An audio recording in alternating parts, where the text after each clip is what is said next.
আসসালামু আলাইকুম ওয়া রাহমাতুল্লাহি ওয়া বারাকাতুহু। হামিদুম ওয়া মুসাল্লিয়ান আম্মা বা'দ। সুপ্রিয় দর্শক শ্রোতামণ্ডলী, আপনাদের সকলকে আজকের এই ভিডিওতে স্বাগত জানাচ্ছি। মহান আল্লাহ আমাদের সকলের জন্য জান্নাতের পথ সহজ করে দিন, ইহকাল ও পরকালে কল্যাণ দান করুন। আমিন তাকাব্বাল ইয়া রাব্বাল আলামিন। মদিনা ইউনিভার্সিটিতে কখন কখন ছুটি দেওয়া হয় এবং একজন ছাত্র পড়া চলাকালীন, সেমিস্টার চলাকালীন তিনি কি ছুটি নিতে পারবেন, ছুটি সংক্রান্ত বিভিন্ন বিষয় নিয়ে আজকের এই ভিডিও। সুতরাং শুরু থেকে নিয়ে শেষ পর্যন্ত শুনতে পারলেই অনেক কিছু আপনারা ইনশাআল্লাহ জানতে পারবেন। আমি আশফাকুর রহমান, বর্তমানে মদিনা ইউনিভার্সিটিতে অধ্যয়নরত। আমি ৭ম নম্বর সেমিস্টারে রয়েছি, অর্থাৎ আর একটা সেমিস্টার আমার বাকি আছে। এই ৭ম নম্বর সেমিস্টার পর্যন্ত আমার যে তাজারবা, আমার যে অভিজ্ঞতা, সেটাই আমি আপনাদেরকে ছুটি সংক্রান্ত বিষয়ে শেয়ার করার চেষ্টা করব। সম্মানিত ভাইরা, মনে রাখবেন, প্রথমে যারা কুল্লিয়ার জন্য আসেন, অর্থাৎ মাস্টার্সের জন্য আসেন, তাদের জন্য সময়সীমা নির্ধারিত থাকে 4 বছর। তবে এই 4 বছরকে 6 বছর পর্যন্ত করা যেতে পারে। কিভাবে? কোনো কারণবশত আপনি সেমিস্টারের এরপরের যে সেমিস্টার, ওই সেমিস্টারে থাকতে পারছেন না, তো আপনি জামিয়ার কর্তৃপক্ষকে জানাতে পারেন যে আগামী সেমিস্টারে আমি পড়া চালিয়ে যেতে পারবো না, তাই আমি সেমিস্টার থেকে ছুটি নিতে চাই। আপনাকে ছুটি দেওয়া হবে। যতদিন পর্যন্ত আপনার এরপরের সেমিস্টার শুরু হচ্ছে না, ততদিন পর্যন্ত আপনার স্কলারশিপ বন্ধ থাকবে। অর্থাৎ 840 রিয়াল করে যা মদিনা ইউনিভার্সিটির ছাত্রদেরকে দেওয়া হয়, এটা বন্ধ থাকবে। অর্থাৎ যতদিন পড়া আপনার বন্ধ, ততদিন পর্যন্ত স্কলারশিপ বন্ধ থাকবে। তো এভাবে আপনি টাইমটাকে বাড়িয়ে নিতে পারেন। কোনো কাজ আছে, আগামী দিনে পরীক্ষা আছে, বড় ধরনের বিষয় রয়েছে, যার কারণে আগামী সেমিস্টারে হয়তো আপনার সমস্যা হবে, তাই জামিয়ার কর্তৃপক্ষ আপনাকে এই সুবিধা, এই ছাড় দিয়েছে যে আপনি সেমিস্টার অব্যাহতি নিতে পারেন এবং যেটা ছুটে গেল এটা আগামী দিনে ওই সেমিস্টার আপনি নিতে পারেন। অর্থাৎ যে সেমিস্টারে পড়াটা ছিল, এই পড়াটা আপনি অন্য সেমিস্টারে নিতে পারেন। তো এটা হচ্ছে 1 নম্বর বিষয়, ছুটি সংক্রান্ত। অর্থাৎ সেমিস্টার শুরু হওয়ার পূর্বেই আপনি ভাবছেন যে আমি এরপরের সেমিস্টারে থাকতে পারবো না, তাই আপনি ছুটি নিয়ে নিতে পারেন। এটাকে এখানে যে ভাষায় বলা হয়ে থাকে, মানে যে সংজ্ঞা দেওয়া হয়েছে, যে বাক্যটা বা যে শব্দটা ব্যবহৃত হয়, সেটা হচ্ছে তাজিল। আপনি তাজিল নিতে পারেন। এটা ছিল 1 নম্বর বিষয়। 2 নম্বর বিষয় হচ্ছে আপনি ইতিজার নিতে পারেন। তাজিলের সময় কি? সেমিস্টার শুরু হওয়ার পূর্বেই আপনাকে জানাতে হবে জামিয়ার কর্তৃপক্ষকে। আর ইতিজার, যেটা 2য় নম্বরটা বলছি, এটা সেমিস্টার শুরু হয়ে গেছে, পড়াশোনা চলছে, ইতিমধ্যেই 1-1.5 মাস আপনি পড়াশোনা করে নিয়েছেন। হঠাৎ করে কোনো এমন একটা বিষয় বা কোনো এমন একটা এমার্জেন্সি বিষয় চলে আসলো, যার কারণে আপনি আর এই সেমিস্টারের পড়া চালাতে পারছেন না, আপনি পড়া চালিয়ে যেতে পারবেন না, হঠাৎ এমন একটা বিষয় চলে আসলো, তাহলে আপনি তখনও ছুটি নিতে পারেন। এটা এমার্জেন্সিতে। আর ওটা তাজিল, আপনি সেমিস্টারটাকে আগে বাড়িয়ে নিলেন কোনো কারণবশত, কিন্তু এটা আপনার উদ্দেশ্য ছিল না আগে থেকে যে আমি এতেজার নিয়ে নেব। অনেকেই উদ্দেশ্য বানিয়ে নেয়, সেটা বিষয়টা আলাদা, কিন্তু জামিয়ার যেটা উদ্দেশ্য, লক্ষ্য, সেটা হচ্ছে হঠাৎ করে যদি ছাত্রর কোনো সমস্যা হয়ে যায়, সেমিস্টারে পড়াশোনা না চালাতে পারে, তাহলে তাদের জন্য এই সুবিধা রয়েছে যে 1-1.5 মাস পড়ে নিয়েছেন। তবে হ্যাঁ, দুটারই টাইম আছে, নির্ধারিত তারিখ থাকে, ওই নির্ধারিত তারিখের মধ্যেই আপনাকে রিকোয়েস্টপত্র, আবেদনপত্র, নিবেদনপত্র জানাতে হবে, তাহলেই কিন্তু আপনার ছুটি গ্রহণ হতে পারে। আর যদি আপনি নির্ধারিত সময়ের মধ্যে রিকোয়েস্টপত্র জমা না করেন, তাহলে আপনার ছুটি নাও হতে পারে।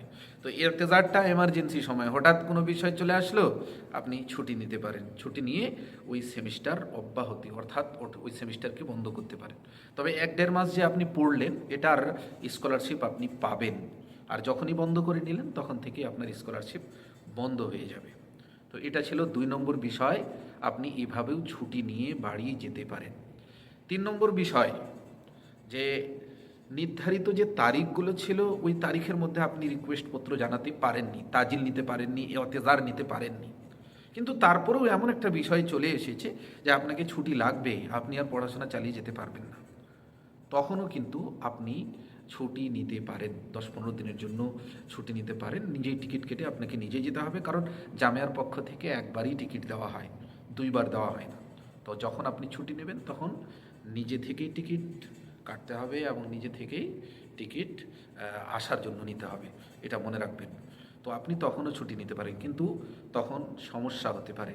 আপনার বিষয়গুলো কতটুকু গ্রহণযোগ্য কতটুকু গ্রহণযোগ্য নয়, এটা আরও খতিয়ে দেখা হবে, তারপরেই আপনি ছুটি পাবেন। এমনিতে যদি 10-12 দিনের জন্য ছুটি চান, ছুটি দিয়ে দিতে পারেন, এবং ভিসাও সঙ্গে সঙ্গে দিয়ে দেওয়া হয়। আধা ঘন্টার বিষয়, আধা ঘন্টার মধ্যেই ভিসা দিয়ে দেওয়া হয়। এই জন্য এগুলোতে টেনশন করার দরকার নেই। এটা ছিল 2 নম্বর ছুটি। এভাবে করে অনেকেই 6 বছর পর্যন্ত মদিনায় থাকে। কোনো উদ্দেশ্য নেই মানে বেশি দিন মদিনায় থাকার জন্য, এভাবে করে এতেজার নিয়ে তাজিল নিয়ে বেশি দিন থাকার চেষ্টা করে। আবার অনেকেই যারা বিভিন্ন ধরনের কাজে লিপ্ত হয়ে যায় বা সমস্যা হয়েছে, যার কারণে অনেক দিন পর্যন্ত এখানে থাকতে পারে। এটা ছিল 2 নম্বর। 3 নম্বর আরেকটা ছুটি রয়েছে, সেটা হচ্ছে ঈদুল ফিতরের ছুটি। এটা 10-15 দিনের ছুটি হয়। এখানে টিকিট আপনাকে দেওয়া হবে না, তবে আপনি নিজে থেকেই বাড়ি যেতে পারেন, ওনারা ভিসা আপনাকে দেবেন ঈদুল ফিতরের সময়। 3 নম্বর ছুটির কথা বললাম। এরপরে 4 নম্বর আরেকটা ছুটি আছে। সেই ছুটিটা কি? সে ছুটিটা হচ্ছে বাইনাল ফাসলাইন। এক সেমিস্টার শেষ হওয়ার পরে দ্বিতীয় সেমিস্টার শুরু হওয়ার পূর্বের যে মধ্যবর্তী সময়, এই সময়টাও 8-10 দিনের ছুটি থাকে। আপনি এই টাইমেও বাড়ি যেতে পারেন। 8-10 দিনের ছুটি দেয় অনেকেই। বাড়িতে যাওয়ার পরে রিকোয়েস্টপত্র জমা করে যে আমি আসতে পারছি না, আমাকে 5-6 দিন আরও বাড়িয়ে দেন। তো এভাবেও অনেকেই 10-12 দিন বাড়িয়ে তারপরে 8 দিনের ছুটিটাকে 15-20 দিনে পরিবর্তিত করে নেন। তো এই জন্যই এভাবেও আপনারা করতে পারেন। তো এটাও হচ্ছে একটা ছুটি, 4 নম্বর। 5 নম্বর বিষয় হচ্ছে সরকারি কিছু ছুটি রয়েছে। যেমন সাপ্তাহিক ছুটি হয় আমাদের ভারতবর্ষে, রবিবার ছুটি থাকে। কিন্তু মনে রাখবেন যে সৌদি আরবে 2 দিন ছুটি থাকে। আমাদের মদিনা ইউনিভার্সিটিতে সপ্তাহে 2 দিন ছুটি থাকে, একটা হচ্ছে শুক্রবার আর একটা হচ্ছে শনিবার। পড়াশোনা কয় দিন? রবি, সোম, মঙ্গল, বুধ, বৃহস্পতি, 5 দিন পড়াশোনা হয়। তো এই ছুটিগুলো আছে। তারপরে সরকারিভাবে সৌদি আরবের যে সমস্ত ছুটি রয়েছে ওগুলোও রয়েছে। মাঝে মধ্যে 1-8 দিন 2 দিন করে ছুটি থাকে, যেগুলো সৌদি সরকার নির্ধারিত করে থাকেন। হঠাৎও কখনো কখনো ছুটি দিয়ে দেওয়া হয়। এটা সরকারের পক্ষ থেকে, কখন কি হবে না হবে সেটা বলা যাবে না। সমসাময়িক যখন যেটার প্রয়োজন ওই হিসাবে তেনারা ছুটি দিয়ে থাকেন। আর হ্যাঁ, যদি খুবই বৃষ্টি হয়, ঝড় তুফান হয়, তাহলে সৌদি আরবে বেশিরভাগ সময় আনবোর্ড অর্থাৎ অনলাইন ক্লাস হয়। যখন খুবই ঝড় বৃষ্টি হচ্ছে, ছাত্রদের আসতে অসুবিধা হবে ক্লাস করতে, বা টিচারদের সমস্যা হবে, তখন কি করা হয়? আনবোর্ড ক্লাস নেওয়া হয়। আর এমনিতেই শিক্ষক যদি মাঝে মধ্যে চান অনলাইন ক্লাস, তো নিতে পারেন। মাঝে মধ্যে আমাদেরও এখনও অনলাইন ক্লাস নেন, কোনো কারণ নেই, হয়তো উনি আসতে পারবেন না, কিন্তু দূরে থেকে উনি খালি আছেন, পড়াতে পারবেন, তো ওখান থেকেই পড়াতে পারেন। তো এই সম্মানিত ভাইরা, আরেকটি বিষয় যা আমি ভুলে গিয়েছিলাম, সেটা হচ্ছে যে ক্লাস চলাকালীন অনেক সময় আমরা ক্লাসে উপস্থিত হতে পারি না, হঠাৎ করে অসুস্থ হয়ে গেল, 1 দিন 2 দিন, অনেকেই 3 দিন 4 দিন পর্যন্ত আসতে পারে না। তো এই সমস্ত ছুটি সংক্রান্ত যে বিষয়গুলো রয়েছে সেটা মনে রাখবেন যে 25% আপনাকে ছাড় দেওয়া হয়েছে। আপনি সেমিস্টার চলাকালীন 25% আপনি ক্লাসে অনুপস্থিত থেকেও সেমিস্টার চালিয়ে যেতে পারবেন, কোনো সমস্যা হবে না। তবে 25%-এর যখনই বেশি হয়ে যাবে, তখন কিন্তু আপনাকে পরীক্ষা দেওয়া হতে বঞ্চিত করা হতে পারে, অর্থাৎ আপনাকে পরীক্ষায় বসতে দেওয়া হবে না। এ ধরনের নীতিমালা এখানে রয়েছে। এখানে আরেকটি বিষয় এড করা যেতে পারে, যে মনে করুন আপনি যে কারণে ক্লাসে উপস্থিত হননি, ওই কারণ যদি বৈধ হয়, যেমন হঠাৎ করে অসুস্থ হয়ে গেলেন, হসপিটাল গেলেন, হসপিটালের কাগজ আপনি দেখাতে পারবেন তাদেরকে, তাহলে যে অনুপস্থিত আপনি আজকে ছিলেন, ওই অনুপস্থিতটাকে সরিয়ে দেওয়া যেতে পারে, ওটা হাজিরা করা যেতে পারে, বা এমন করে দেওয়া যেতে পারে যে ওটা আপনার গণনার মধ্যে পড়বে না যে আপনি অনুপস্থিত ছিলেন।